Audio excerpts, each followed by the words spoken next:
साईमांना राजे शिर्के घराण्यासाठी वारस हवा होता आणि तो तुझ्याकडून मिळतोय, म्हणून साईमा प्रेमाचं नाटक करतायत देवयानी। रागिणी,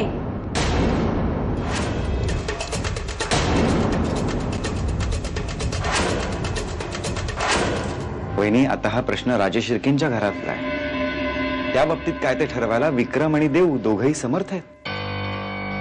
म्हणजे तिच्या निर्णयांशी आपला आता काहीच संबंध राहिला नाहीये का? तू असं का म्हणतेस वहिनी? त्यापेक्षा तू असा विचार कर ना की देवनी पुन्हा एकदा स्वतःला सिद्ध केलंय। आपल्या माणसांसाठी त्याग करणं म्हणजे काय असतं हे देवला चांगलंच माहितीये। प्रत्येक वेळेला तिन्ही सोसायचं, हेही तू तिच्यावर केलेले संस्कारच आहेत वहिनी। कदाचित त्यामुळेच देवला एवढा मोठा निर्णय घ्यायची ताकद मिळाली। आजपर्यंत आम्ही तुला सहन केलंय ना, ते फक्त नीलराजांमुळे, नाहीतर या महालाच्या फाटकाजवळ सुद्धा फिरकण्याची तुझी लायकी नाहीये। साईमा, देवयानी, तू शांत रहा। हिच्यात थोडा जरी स्वाभिमान असेल ना, तर हिनं आत्ताच्या आत्ता इथनं चालतं व्हावं। यू मीन नताशाच्या जीवाचं काही बरं वाईट? नाही सर, आत्ताच काही सांगता येत नाहीये, पण आम्हाला त्या घरामध्ये एक पेपर्स मिळाले। पेपर्स कोणते? सर, ब्लँक स्टॅम्प पेपर्स ज्यावर रणवीरराजेंची सही आहे। सर, आम्ही तिथे बरीच शोधाशोध केली, पण ह्या व्यतिरिक्त आम्हाला कुठलाही पुरावा सापडला नाही। मी या घरची सून आहे, पण मला साईमांनी सुनेचा दर्जा कधीच दिला नाही। मी या घरात जे काही अनुभवलं तेच मी देवयानीला सांगत होते। प्रियावेनी, मला खरंच वाटत नाही हो की साईमा बदलल्या। हेच मी देवयानीला सांगत असताना साईमांनी ऐकलं आणि माझ्यावर रागावल्या।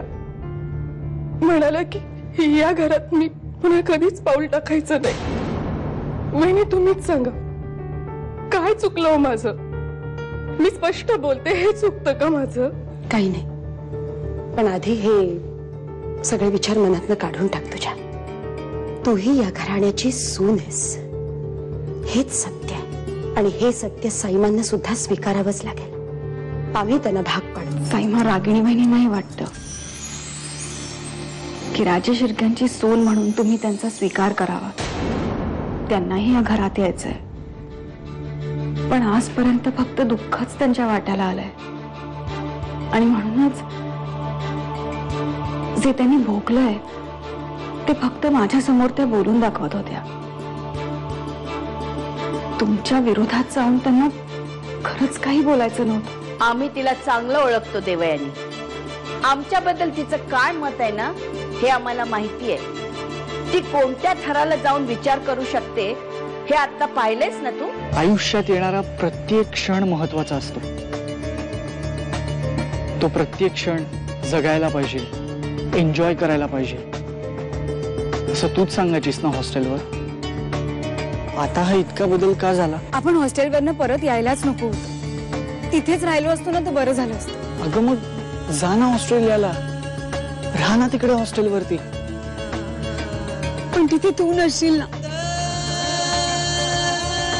केतकी, थँक्यू अनु, थँक्यू फॉर एव्हरीथिंग। तू एकटाच आहेस रे, तू मला समजून घेतोस, माझं म्हणणं ऐकतोस, माझ्यावर रागवतोस, मला हसवतोस सुद्धा। मला नेहमी तुझ्या बरोबरच राहायचंय, म्हणून मी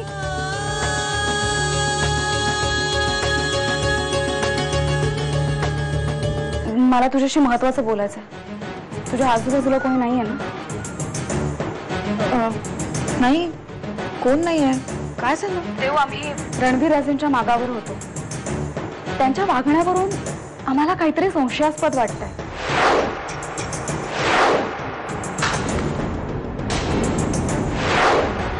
मी कुठल्याही महत्वाच्या कामासाठी बाहेर पडलो की आडवं यायचं, तसं ठरवलंयस का तू?